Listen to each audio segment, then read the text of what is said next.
Well, apparently we still have 2 more games to cast after that first one. Apparently? Yeah. I don't know how they can even come close to living up to Wait. it. What do you mean 2? Yeah. Well, potentially 2 games. Okay, up to 2. I'm like, well. At least 1 more game for sure. Navi, it's a best of 3 versus Tongfu. Your upper bracket, 2nd round match between Navi and Tongfu.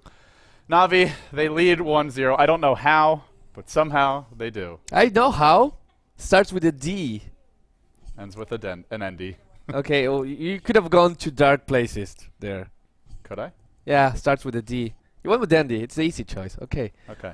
Well, Fair we'll enough. try and keep it clean and professional as the kids are awake. So with that being said, game 2 now underway. Let's hop into the draft. Mm-hmm.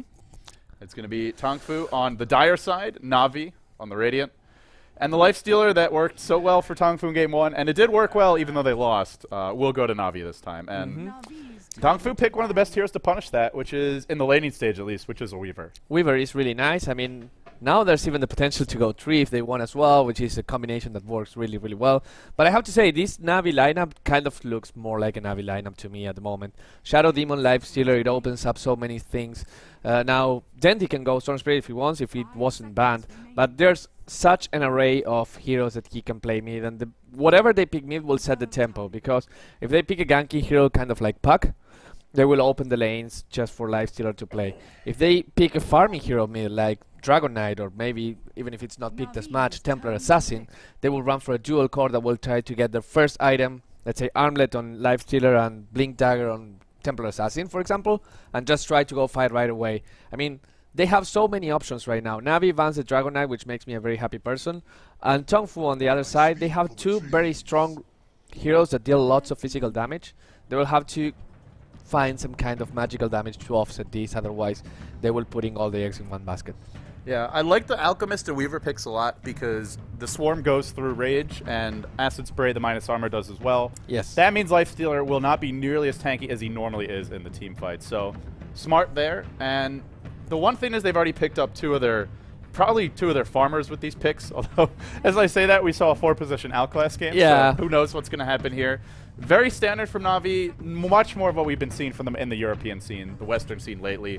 The Funnic Prophet, probably a Havos Lifestealer, and then we just need our Dendy hero. Puck got banned out, Storm got banned out, some target bans towards Dendy here in the 2nd stage. Do you see a Magnus potentially in this lineup? Magnus? Tongfu? No, for Navi. Magnus RP with Lifestealer infested inside him. I mean, it's a possibility. I'm not depends. a fan. Magnus isn't necessarily the best pick if they have a dual or a tri-core, because especially mobile heroes like Weaver, it's kind of hard to lock them all down, and then you don't have much follow-up lockdown. I think Puck would have been perfect, especially against Weaver, but it did get banned. Maybe I mean, yeah, a hero who can build an Orchid or a hero who's got a great stun. So either a Mag or something like a Queen of Pain would be my choice here. Queen of Pain is one of Dendy's best heroes by far. I think something like a Templar Assassin would probably be a mistake because they're lacking on lockdown here. So the problem that I see if you pick actually Queen of Pain is that Weaver actually does pretty well in the mid lane against the Queen of Pain. He can get the runes. He can disjoint all of the Shadow Strikes. It's surprisingly good hero. I mean, I haven't seen it in the pro, like in an official pro match. It actually happened yesterday, but if you pull the Queen of Pain Sentries, which they actually did in there. Did it? Yeah, it did. Oh. Remember, you was I casting that you game? were like half here. Oh, yeah. I don't know if you were casting. Yeah, I was like half asleep, half alive. I don't know. But yeah, I mean, it's a nice matchup. You have to pull Sentries, which is also an expenditure on the side of the supports. Navi will go for Rubik, so now we know that Kuroki will be playing that hero. Kind of weak supports in terms of potential damage. It's very unusual to see Rubik and Shadow Demon, unless it's a solo mid Rubik this game, which maybe it could be. Maybe we're looking at a Kuroki Shadow Demon, a Dendy Rubik. Go back to the International 2, you look at the highlight reels, like half of them are Dendy stealing Ravage, and whoever the commentator was at the time losing his mind. The problem with the... He made some 3 or 4 position players very sad in that event. He definitely did. The problem that Rubik going mid is that he doesn't do as well with the farm. Of course, he needs the levels. Blink Dagger is kind of cute on the Rubik, but I mean, kind of a necessity as well. But after the Blink Dagger, you don't really need much more. It's really good against Weaver. If you steal Sakuchi, you're like, you can... Yeah, exactly. Whee! it's hard for anybody to get away from you, and it's also hard for them to chase you down. So what is Tongfu going to go for? They've picked up probably their 3 farmers already, and I imagine we'll need to see 2 supports from them. Navi have taken the 2 premier supports, if they are, Shadow Demon and Rubik, and now Tongfu, they don't really have any... I mean, they're a bit lacking, I guess, in terms of team fight. They have Acid Spray, they have a Shackle Shot, but something maybe along the lines of a Clockwork to help control the Lifestealer might be a decent choice here. Yeah, I mean, they have lots of things they can go for. The only thing that they have to be careful is whatever they pick can be stolen by the Rubik. So you do not want anything with a big defining spell. I don't think we'll see a Magnus, for example. Well, an Enigma as well, for example. A Sand King is possible. Yeah, actually that makes... I mentioned Clockwork, but... And I say that because Tongfu ran like 4.5 farming heroes last game. Right. But Sand King, more of a standard support. Nice, reliable, instant stun. It is, however, one of the best spells in the game for Rubik to steal. Now he can steal Sakuchi, Shackle Shot, and Burrow Strike. Especially if it's a mid-Rubik, it's a lot easier to get those spells. You get early farm, you get early items. Blink Dagger, Force Staff. Much harder for Sand King to protect that. Yes, but we will be seeing what happens if Dandy will be playing that Rubik or not. The ban of an Enchantress makes me think that... actually, it's kind of weird, because one would expect Alchemist to be the guy with the supports, right? Weaver can solo, Windrunner can solo. Alchemist and Sand King, 2 melee heroes. You wouldn't want a jungler with that, because otherwise that would make your lane really, really weak. So I would expect either an Alchemist support and some surprise pick right here, or a support that gives you range and gives you potential to control the lane. Otherwise, Alchemist and Sand King, going to be very sad. Well, maybe it's a Treant Protector. Gives you no lane control. There's a possibility of a Windrunner support as well, I have to say. Yeah, I think we did mention that earlier. Maybe it's a Treant. Goes really well with Weaver. Very hard to kill a Windrunner there. Navi will go for the mag, so they're running a support Shadow Demon Rubik, and the one big issue with running these 2 both as supports is they lack damage. They lack... Especially when you have a Lifestealer that has no nuke. There's no nuke in that lane. Yeah, but they do have a lot of lockdown, so it might be hard for that offlaner, be it a Weaver or a Windrunner, especially if you have sentries for the Weaver, but their burst damage is mediocre at best. And Navi do get a decent amount of burst here with the mag, but even he's a bit lacking with RP being nerfed from 150 to 50 damage at level 1. Yep, the other problem that we'll have is, unless a Nature's Prophet has a good game, it's kind of hard to defend against early pushes. Of course, with Tongfu's lineup, I wouldn't be so scared. But if you have an early push, you have a Fate Bolt that, because it's a support, is going to be very slow. And speaking of pushes, here comes the Chen. And now again, I don't understand these lanes. Unless the Windrunner... No, Windrunner it's a support Sand King and Chen. So we'll see a Windrunner, Alchemist, and a Weaver as the 3 farmers here. Yeah, but I think Moo picked the... Yeah, it's going to be a solo mid Alchemist. Well...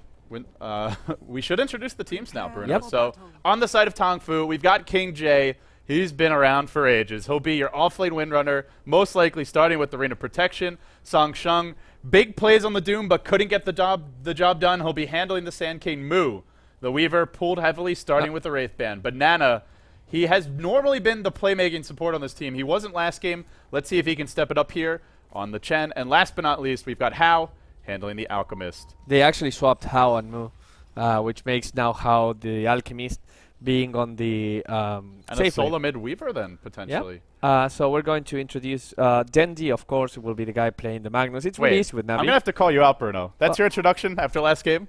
Well, Dendi, the boss. But Dendi! The Starliner is going to be playing the Magnus, so expect some big plays as well. We have Kuroki and Puppy playing the supports. Kuroki on the Rubik, Puppy on the Shadow Demon. Hobos, with those crazy Luna plays, the 9 Hobos 9 will be playing the Lifestealer, and finally, Funnick will be on the Nature's Prophet. Whether he'll go to the offlane or straight into the jungle, I think he'll go into the jungle. Yeah, definitely straight into the jungle here. He's been pulled clarities, starting with the Gloves of Haste. Fastest might as possible, that'll be his goal. And it should be a pretty fast one with this kind of a start. So Navi going pretty greedy here with the double supports that really went level 6, especially the Rubik, the Shadow Demon, the Rubik, and then running a Jungle Prophet to rush the Midas. Mag mid, not the strongest mid. Tongfu do have a Tricore, but if Navi get an early Midas online for one or even both of these, we saw they're not afraid to go for lots of Midases and lots of farm if the game drags on. I think they'll be in good shape. The Jungle Prophet makes me sad, actually, because you know how I was talking how weak that Sand King Alchemist lane was? Well, it's not weak if you have no one against you. because that lane will be empty, and Sunshine will be now able to pull, will be able to get some farm. How will be able to farm, of course, the creeps. He's going Gribble's Grid first. If you try to put some pressure on the off lane, at least you will have to force some rotation from the Chen. But that will mean that Banana will have as much time to farm as he wants. He doesn't need to gank that lane. Sunshine will be able to stack, and Alchemist will get in the farm. I think Tongfu wins in this particular line. By the way, this is going to be a very hard matchup for Dendi early. Mu is doing a lot of harassment to him, was pulled early and starts with the Wraith Band. And Dendi, no Stout Shield, is rushing the bottle. He'll get it online now, but the main issue is going to be Mag is not going to Rune control against a Weaver unless Funnick helps him out. And Funnick, starting with this many Clarities and Gloves of Haste, probably doesn't want to be teleporting for runes. Will mainly be focused on farming that Midas as quickly as possible. Offlane Windrunner for Tongfu. We'll take a look at their offlane now. Somewhat getting zoned out. Kuroki already hits level 2. It is a bit hard to directly contest these supports because they have so many ways to punish your Windrun and prevent you from escaping. Yes. And the one issue with the offlane Windrunner is if you get shut down here, there's just not much you can do. For the time being, Navi with an early double pull. King J's getting shut down, and Funnick is jungling, so I actually think overall that trade favors them. The good news is they do have a Chen, and they're running to support Sandkane, so both teams playing somewhat greedy here, and I would say fairly even overall. We'll see what happens. I mean, I think we will not be seeing any first blood at all because the Tridents, of course, are dodging. Windrunner is going to be playing very careful. King J is the one that's at risk of dying the most, and now they want to jump on him, but they won't be able. He doesn't have boots though, which is kind of alarming. But he will be alright. He will just hug the tower, hope for some. Yeah, he hasn't seen a creep this game. Well, the creeps are coming. Well, he's seen one creep. That's the creeps are coming right now. The creeps are coming. It's not quite as scary as the British, but no. They're coming. And now they want to dive. Yeah, that makes sense. I mean, if the creeps are there, you just dive them.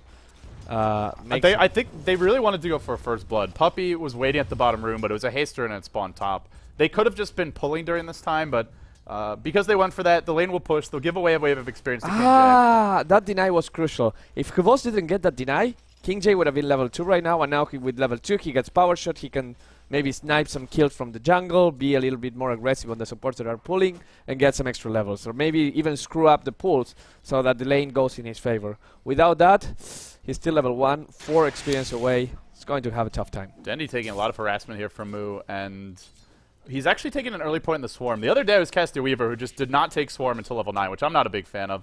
But Tongfu, they've decided that since Navi are going to abandon their offlane, run this greedy, straight Midas rush jungle profit, they are going to respond by pushing the top lane. Skeletons, Acid Spray in the front lines.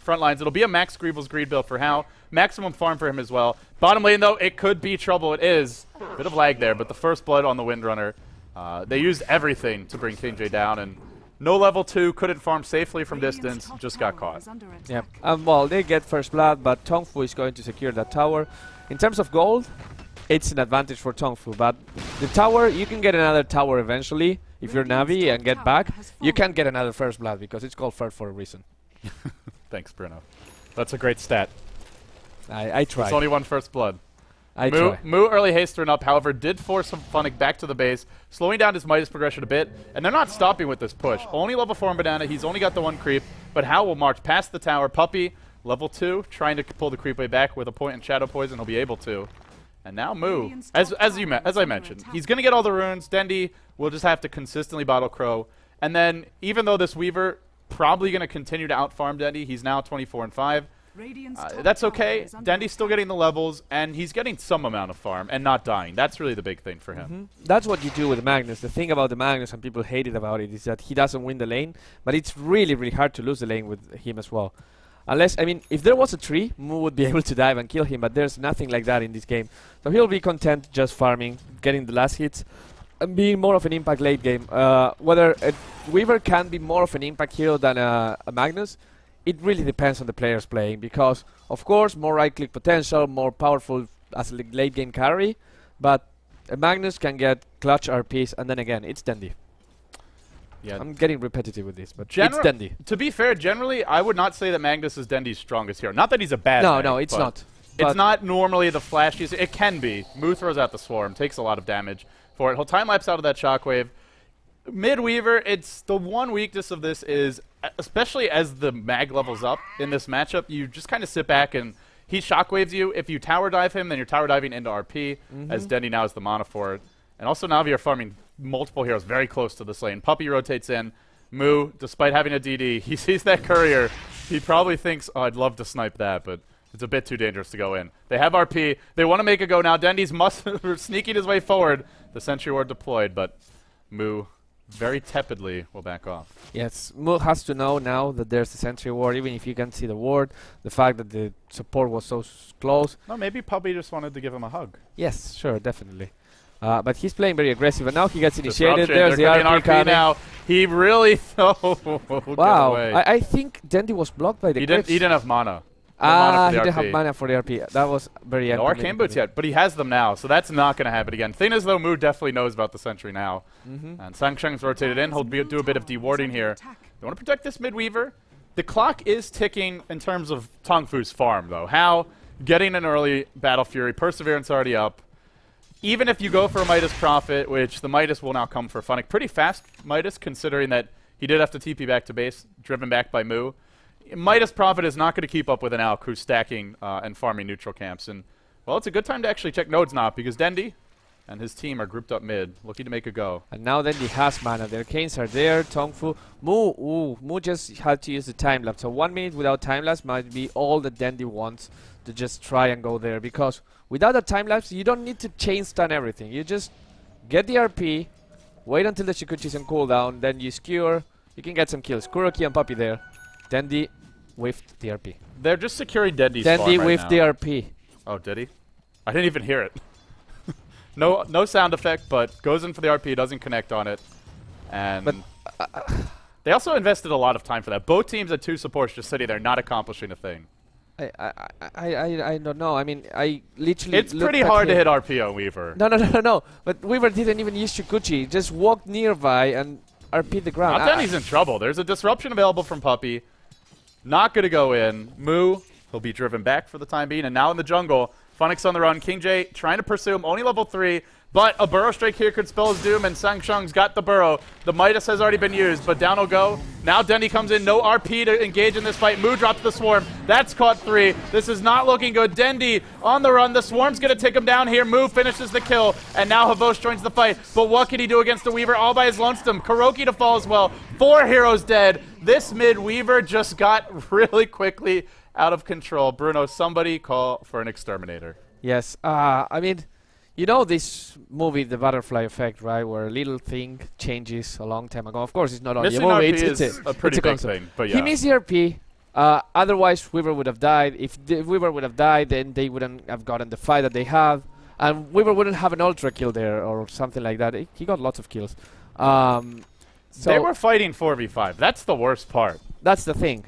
I mean, is House farming, and he's got a Claymore up.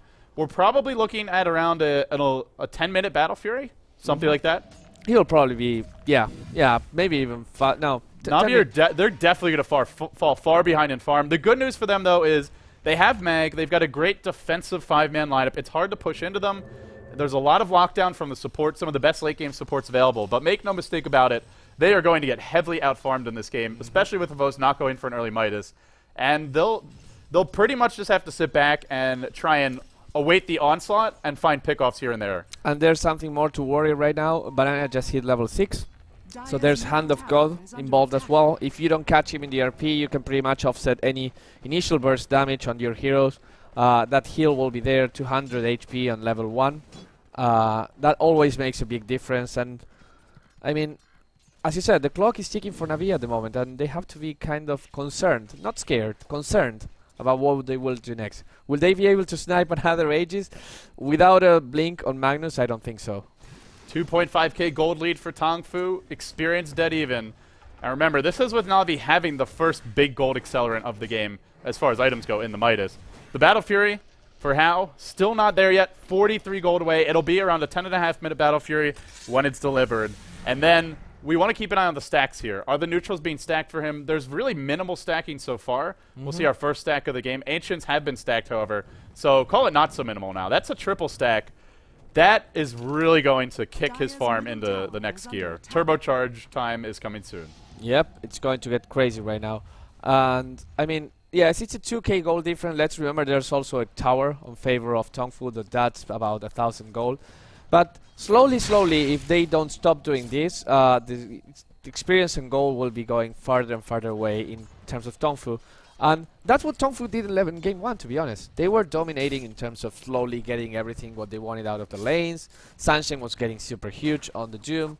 In the end, it came down to the 15-minute part of the game when they started to just have to team fight and see who had the better decision-making, I guess, or clutchness. If you know, one of the things about running this mag mid is he's not really the strongest laning hero, and he also needs items. He needs one item more than almost any other solo mid needs items, which is the Blink Dagger. And Navi are investing so much in securing that for him. Puppey and Krogi have basically been parked mid for like 5 minutes this game. They are farming on Funnick and Havost, but the support's not farming early Force Staffs or Arcane Boots or anything like that. They'll secure the the Blink Dagger, and I can't really fault them for this because how else are they going to find kills in the mid game?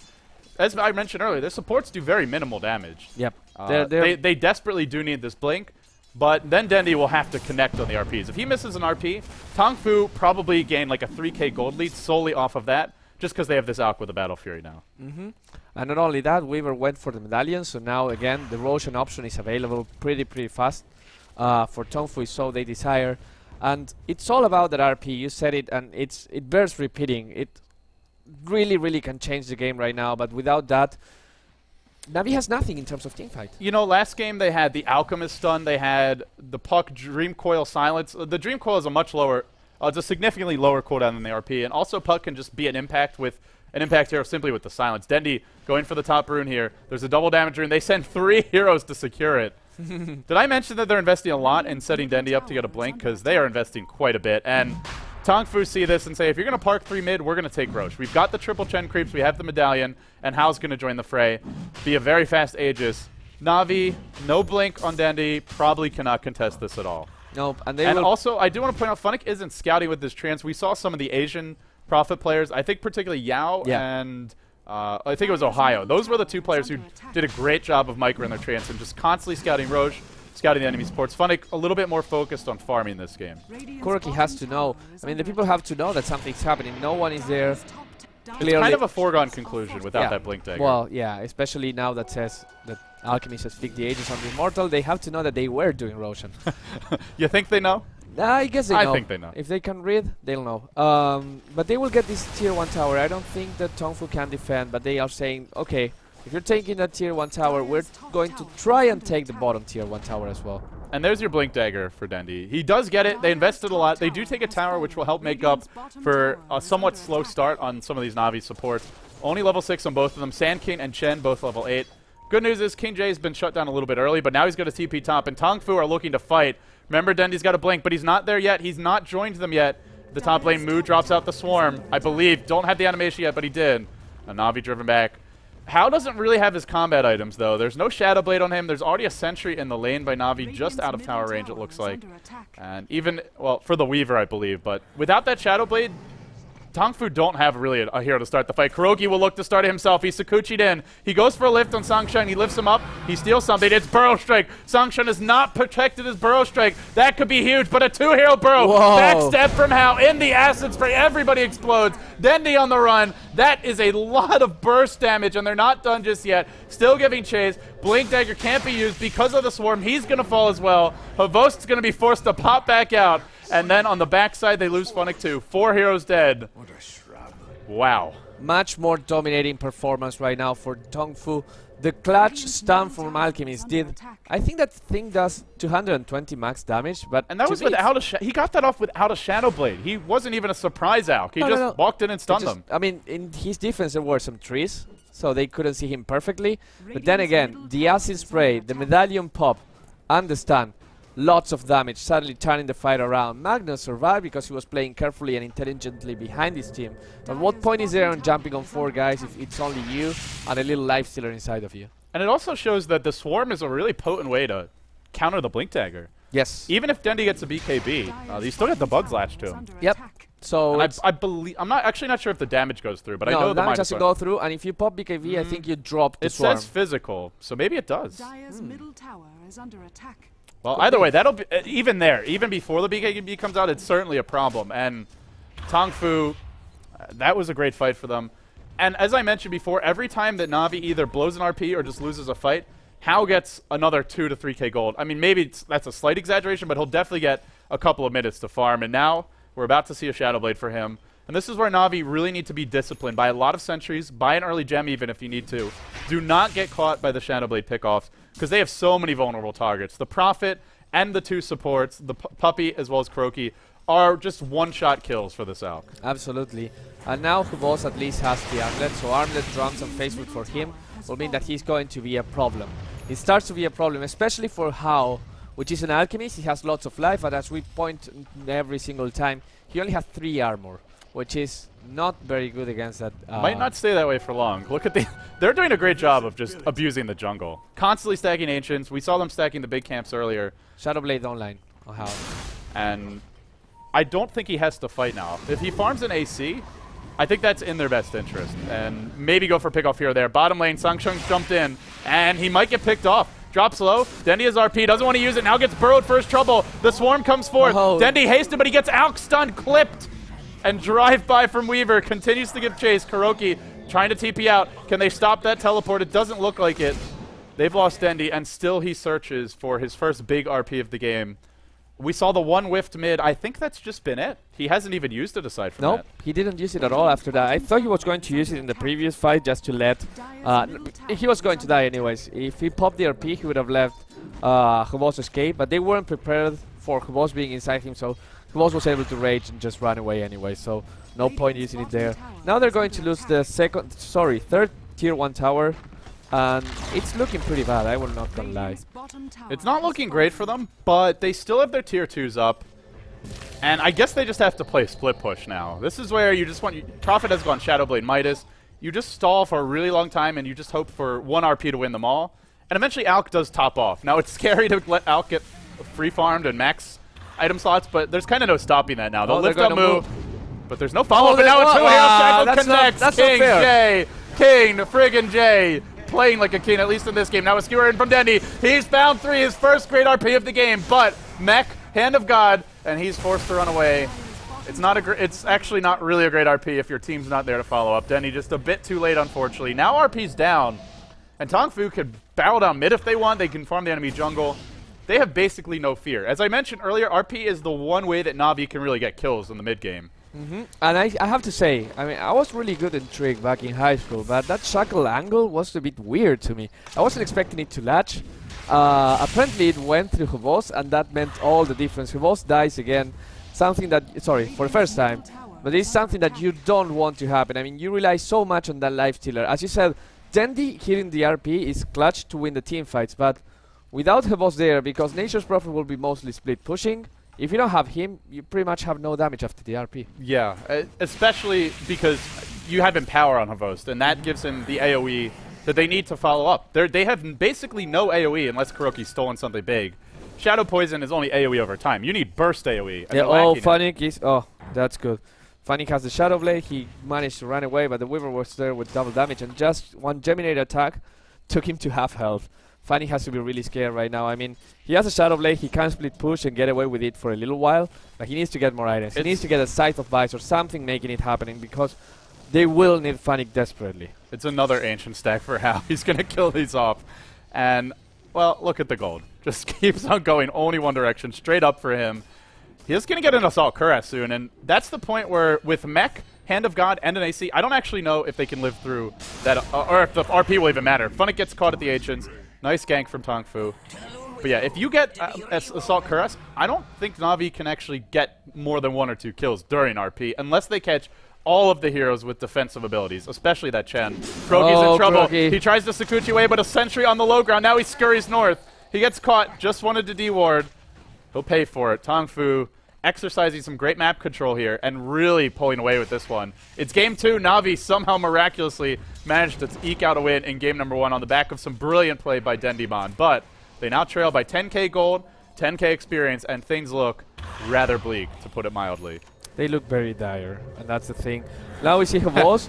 Yeah, that's an easy joke. Hao getting Havos, the stun going there. Havos will be able to infest. No, he can't infest. He rages away, but Hao hitting so hard. He has the high lane, Dendi's gone in. He Blake skewers Songshung back to his tower. Now purged by Puppy. tries to get out, has a burrow strike. They can't even kill him at the tower. In fact, Moo's diving. The RP does clip too. I think they've got the requisite follow-up now. No, they don't. Hand of God is there. Moo's going to get out. Kuroki giving chase, but Dendi taking some damage here. There's no follow-up because the Alk was bottom. Tier 1 mid does get denied by Sangsheng. And now RP's on cooldown again. If Tongfu want to push down the mid lane, I think this is a pretty good opening. You saw how much HP regen, like healing, happened on that fight. Backstab from Hao. They've chosen this moment to go in. Again, there's no RP. Too much minus armor. Kuroki scurries away. Sorry, I got distracted in that team fight. The amount of healing that Chen can provide with the mech, with the Hand of God, I mean, it's really, really hard to kill those heroes. And now Havos is going to move. Will they be able to get him? There, the stun as well. Kuroki not dead yet. The power shot just off the mark. Purge on Hao, but not really taking much damage. Kuroki could Sakuchi away. He'll do it. Actually wants to come back in. Funnick from the high ground. They lift Hao up. They bring him down and they pick him off. That was a free. They got the Weaver and the Alk. Tongfu just overstaying their welcome. They had that tier 2. Could have backed off, but dive for kills and pay. And that was a little bit of overconfidence then. I mean, this will not change anything. Tongfu is still dominating, but this is one of those times when you feel confident that you're winning the game. You can do whatever. You feel powerful. Reality check. Go back to whatever you were doing before. Make sure that Lincoln is finished on that Weaver before actually going there. He actually has the money if he wants to go for it right now. And the Alchemist almost has the full cuirass. And that will be the time to fight. Yeah, the burst heal on Chen. You follow it up with an AC. Havos, pretty much all the AoE damage for Navi. You obviously have the mag nukes, but he's like the finishing damage for them. And if you get off the mech, if you get off the Hand of God, and then you have an Assault Cars mitigating a lot of that physical and power splash damage, it's going to be very, very hard to burst Tongfu's heroes down during an RP. And it's where Kuroki, as nice as stealing Sakuchi is, I feel they're at that point in the game where he's just got to find a way to consistently steal Burrow Strike and Shackle Shot. They really need that extra lockdown. RP by itself is just not enough.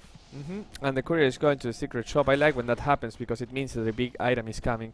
Going to see what? It's a mystic stuff for Mu. Okay. For Mu? Mu is going Sheepstick. Sheepstick Weaver. That's very interesting. Well, this is going to be problematic for Navi split pushing. I can tell you that right now. Funnick is not going to like this. No more cheeky Shadow Blade await antics from him. And now that Alk has, or not now that he has it, he's had the Shadow Blade for a while. If these two ever find anyone, that hero is just flat out dead. There's no way to getting out of that unless you have a BKB or something, but I mean... It also really is going to hurt Dendi. Yep. He has no BKB. Getting off an RP now becomes even more difficult. Kuroki's come in, wants to make a go on Mu. They did sheep the Lifestealer, but I don't know if that was the ideal target. Dendi's fishing for an RP. Not going yet. Surging forward, but now backing off. And from the backside comes Banana. Havost is low. On the run is Dendi, and the chase will now end. King J's found one kill. Puppy gets picked off. Navi, a headlong retreat. Puppy was completely out of position right now. I mean, he tried to disrupt someone, make something happen, but the rest of the team was flying away.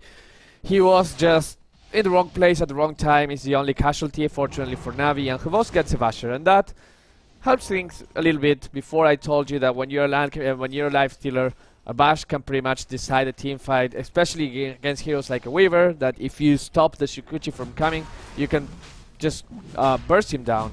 Going to be tough. Yeah, they need more lockdown. This helps. Rubik stealing big spells would also help.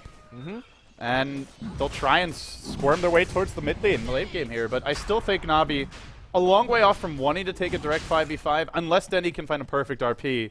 Which he hasn't so far. It's hard for him now. It's so hard now that there's an Aegis probably going to Hao. Hao can just charge in and man mode the fight, and if Dendi ignores him, he gets stunned. If he goes on him and he RPs, doesn't really matter. And the big thing is just that sight device. They'll Blake Skewer, though. They'll caught King J. He 4-steps away. No mana to wind run. Does pop the phase boots. There's your stun. Dendi RPs. Oh, no. I think he wanted to Blake first. He doesn't get it off. Now Havos printing down the wind run on the backside. Comes Sangsheng. Drops the Sand Kid ultimate, the epicenter. The Sun King thingy. Wards are hard. Yep. And then they find the kill. Havos is trapped in creeps here. I think they saw the infest. They know. They know he's here. They need to deny these creeps, but with the AC armor here, the creeps are just going to keep on pushing. Now he tries to TP out. There's no way to stop it. Aside from auto-attacking him, no basher yet on your Alk. Fortunately for him, he's tanky enough to survive right now. But that will not be happening in the future. I don't know what... Dendi has to be smoked like somewhere off to the side of the fight, because otherwise he's there's almost no chance of him getting off a good RP. It's really tough, especially because you have a Weaver here that's mobile and doesn't need to be in the front line. He will always try to just come to you from the side or even from behind. So you either try to commit to getting to stop the Weaver, or you go for the Alchemist. And at this point, you can't dismiss any of those two heroes, because they're really, really strong. And even if you commit on those heroes, you have to remember there's an epicenter coming as well. Yeah, that Sankain is a Blink Dagger now. We had it in the last fight. It did only hit, I think, 1 or 2 heroes, but he doesn't need to hit everyone, because they have so many other heroes that do a lot of damage. Just getting a pick off here or there is perfect. Sangsheng feeling confident, blinking forward, catches Kuroki, now goes into a Sandstorm, and Kuroki's forced back. I think Sangsheng's going to continue to hunt this kill. He drops an Urn Charge, the Swarm ticking away on him. Oh, they got to kill this bug fast. It's too late. Down he goes. He is dead. What a sad thing to die to the Swarm. Oh, Hao top lane. He's pushing this tower. Funnick thinks he can take this. He drops the stun. Hao still has Aegis. Shadow Blade's up. Tries to run away. Navi, Sentry Ward's there. They'll purge Hao as well. If they kill him once, they might be able to kill him twice. They need a bash. No, they don't. Disruption. And now, Hao may die twice yet. He's still on the run. He continues to try and juke away. That that Sprout was maybe not the best. Oh, he's trapped now. He's trapped. Well, he has Shadow Blade, so should be able to Shadow Blade out. I think it's on cooldown. Yep, it is, but I don't know if it's going to be enough. Hao's dropping quickly. Dendi, RPs again. Oh my goodness, this is not going his way. Don't think he hit anything there. Shacklewa too. That one did connect. Dendi caught, dropping quickly. The bugs bring him down. It's been an up and down series for Dendi. One of the best series you'll ever see in Game 1, and not one of the best performances you'll ever see in Game 2. Let's be fair. It's not. It's a bad performance. I mean, this one. Well, we have to be fair, right? When he goes great, we say that. Dendi played an amazing game so far. This game, not entirely due to his fault, but rather because of Tongfu playing very well, they're making Dendi have a very bad game. And he has to be angry about that. Hopefully he can channel that anger into playing better, making things happen, and pushing the rest of the team as well to just create amazing things so that it's not all in his shoulders. Hao's going to lob out a stun here. Kuroki drops very low off of that nice defensive disruption by Puppey, but it won't really matter. Now Havos trying to fight his way out against the entire enemy team. Medallion to the face. A lot of minus armor for him. He will be forced back. Hao now will back off. Tongfu evacuating after finding a pick off there on the Rubik. They'll play it a bit safer now. Sangsheng says, no, we're going in. Dendi Blink Skewer, but just a bit off the mark. Sangsheng with the quicker reactions on the Blink. They'll find another pick off. And Tongfu, they've found 2. Funnick will fall, and this might just be enough to take the Rex. It's going to be complicated. There's only the Lifestealer there to defend. He doesn't have Infest. There's buyback on the Rubik. Dendi RP cooling down for 20 seconds. That's the big thing for Navi. They've got to wait it out. They'll push up the rack, push up the hill here. Mu looking for a sight device target. So hard to stay out of range of that when he's got Sakuchi. Tower's dropping quickly. RP still cooling down. It's only 8 seconds. Dendi, is he smoked up? No, they see him right now. Hao says, screw it. We're going for the rack. So disruption is there. Now Dendi Blink skewers him back into the tower. No RP just yet. Uh-oh. That Alchemist is slap chopping. Now there's an RP, but Dendi not using it. He's looking for one only, and he just can't connect this game. Havos dropping. They're diving the fountain, and I think in the end he's going to fall. He will. Didn't get the death animation there either. Oh, no, sorry. Havos infested. He actually lived. And Tongfu, they'll work on the range racks here. This is going to be 1 lane of racks, 29 minutes in. Roche number 2 coming fairly soon. 15,000 gold lead, 15,000 experience lead. Tough game for Navi. Very, very tough game. And Navi, Dendi again. We've talked a lot about Navi, but I do want to say I love these item pickups on Tongfu. Like, the Scythe of Isomu was just brilliant this game. That's great. I mean, Magnus with no BKB, and they were a bit lacking on teamfight. This gives them a lot more lockdown. Yes, I thought he was going for a Lincoln, something that you see normally in Weaver, and something that I personally dislike. Unless you have a very, very particular reason, like a Doom being there to go Lincoln. Yeah, maybe a Storm Spirit. Yeah, exactly. Something that you need to get away instantly and can pop out of nowhere. Just having a Lincoln for the sake of having a Lincoln is something that is not the best thing on a Weaver. I mean, compared to when you can get damage items. Of course, he didn't need to go for damage item right now because Hao has so much damage himself that all he needs to do is pop the Swarm, just right-click, disable one guy, and the teamfights will inevitably go your way. So now they're going for the tier 2 bottom, and I think they can get it really easily. Oh boy. And probably go top of Raxis as well. That's definitely a Heart of Tarrasque on Hao. And the more they tank up, the harder it is for an RP to change the game. And that's pretty much what Navi have to count on now. So it's the ideal items. But we'll see an initiation here from Havost. He's isolated at Banana. He'll try to bring him down quickly. Songsheng tries to retreat to a better defensive position. Kuroki does not get shackled. Moo's going to be able to time-lapse out. Now a burrow on Havost. He's trapped. He's scythed. He 8's epicenter damage to the face. The Centaur Stomp as well. And Hao comes in and cleans up. Funnick on the run, dusted, no way out. Burrow's going to cool down soon. He might be able to TP, just kidding. Scratch that thought, he won't. And Dendi lumbers forward, but they have no damage, even though Havost bought back. Can he get in the fight in time? He's hunting Moo. Moo on the run. Now Puppy, another stun. Dendi blinks away. He has RP. He's almost got his BKB if he could just farm it up. They've killed off the Windrunner, and Kuroki still runs. And the last auto attack will find him. The gem on the Weaver, making the difference. Hao's not done yet. Charging in, backing off. If Havost dies again, this could be it because he just fought back for this fight. He tries to fight his way out. RP on 2. That's a good one, but is there enough follow-up? The Hand of God keeps them alive, even through the skewer, still at half HP, and now Havost, Rage is down for a few seconds. Must run, can't run, down he goes. That's going to be 5. Dendi tries to escape, maybe can blink. The Swarm's there. GG Navi, they had an epic, an odyssey, if you will, in game 1. 60 minutes in, they took it slightly over that mark. In 31 minutes, Tongfu marched to a comfortable game 2 victory. And I said, Bruno, we have 2 more games. You questioned that, but here we are. Game 3 is coming up. We do have 2 more games right now. Tongfu, convincing win. I think the lanes were very, very well done. I remember saying that the Sunking Alchemist was a weak thing that Navi failed to take advantage of. They didn't contest it at all. They didn't contest it. And yeah, I mean, you can say that Lifestealer was getting pretty much the same farm with Windrunner contesting them. But, I mean, that doesn't matter because it's a Lifestealer against an Alchemist. An Alchemist will win the farm race every single time. I mean, congratulations to Tongfu for this game because they played amazingly well. Highlights, probably Mu being surprisingly annoying against Magnus. I mean, you expect him to win that lane, but he won it so hard. Dendi was completely out of that game because of that, probably having a bad early game. Gets you just on a different mood, gets you just a bit angry. This is game 3. They will have to do much better.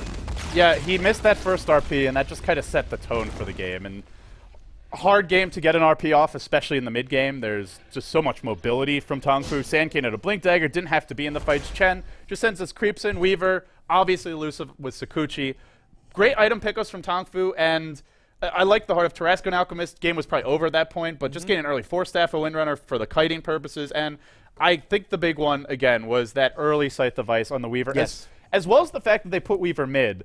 Navi had to invest so much to try and secure Dendi's Blink Dagger because that Weaver was mid. If they had put, say, the Alch mid, I think Dendi could have been left mostly alone. Very little danger of dying, but smart laning from Tongfu and good play takes one game more 2. thing. Yeah, one more thing I want to point about Navi that questionable, and I mean it's easy to say questionable when you lose, but Shadow Demon and Rubik. It's 2 like very defensive supports. Every time I've cast that combo, they've lost. Now, I don't know if that's just me and anecdotal experience or if the stats back it up. I would actually be curious to hear the stats on that. We'll hear them very soon. Maybe K-Pop Toast as well. Yeah, he will. He's covering for me.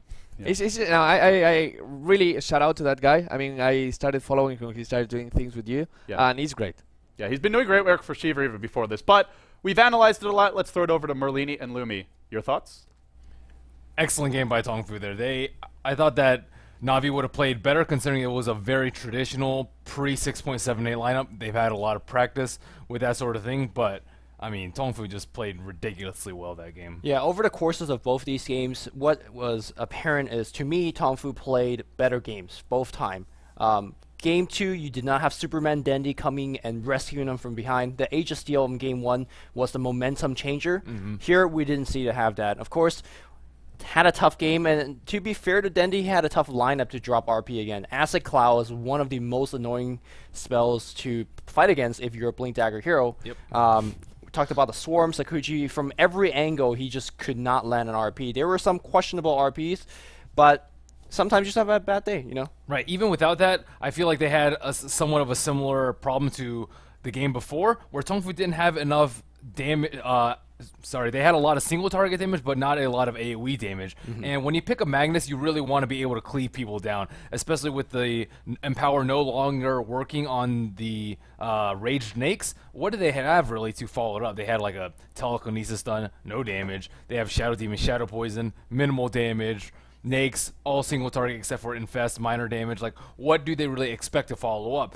And Kuroki, I mean, I think he played well. He stole Shikushi, but I mean, Windrunner, King J. They need to put that on this player card right there. Yeah, his Windrunner is out of this world. Clockwork game 1, not so much. Yeah. Brought it back in game 2. There were some like 4-staff shackle shots.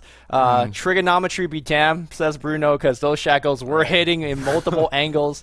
And you know, sometimes they land. So to me, again, I want to point out that I think Tongfu is the better team. They play the lanes a lot better than Navi in both games. Their weak lane of Alchemist Sanking and of course with the Chen and jungle wasn't really exploited. Perhaps that was a mistake strategically from Navi, but they gotta step it up. I want to root for Tongfu because I think they're a better team. But if Navi wins this one, it's the fate of Navi versus IG in the next series, and that's a best of 3. So, yeah, time and time again we've seen Alchemist just like safe lane, farm, carry. I thought that Navi, being the typically aggressive team, would try and contest it, but I mean, how you can't often outfarm an Alchemist. Yeah, when he gets like a pretty 15-minute, whatever battle fury, like what really can you do? How do you stop that Grievous greed farm? And now with Shadow Demon and Rubik as your gankers, they need a better solution to this. And I mean, a lot of teams need better solutions to that. But as much as Dendi dropped the ball that game, I think that King J really stepped it up. Seemed like a role reversal there. Yep. But excellent play by Tongfu. Really excited for this game 3. It's been a great series thus far. Yep. By the way, Shadow Demon plus Rubik is 36 and 61 all time. So That's pretty bad. not a very good win rate for that particular pairing. Yeah, that's pretty bad. So pick something else, Poppy. 37% win rate. Yeah, I mean, compared to just, it's hard to say if you more, like, what's the expected for any dual, okay. Dual support combo. Take 2, yeah. Dual support combo, thank Yeah. you. I mean, what do you expect? Is it 50%? And no, surprisingly, most of the traditional dual support, like Shadow Demon Jakiro or, I don't know, Bane. Lina Sand King. Yeah, Lina Sand King. They're actually normally much higher than 50. They're Really? between 55 and 60%, and that's why they work. I mean, that's why you pick them, is because they're more effective than just random 2 supports popping out of nowhere. They're meant to be together. They're meant to be together. Just like you and me, right? Yes. All right. On that note, we're gonna wrap it up. Game 3 is coming soon. Navi versus Tongfu. Stay tuned.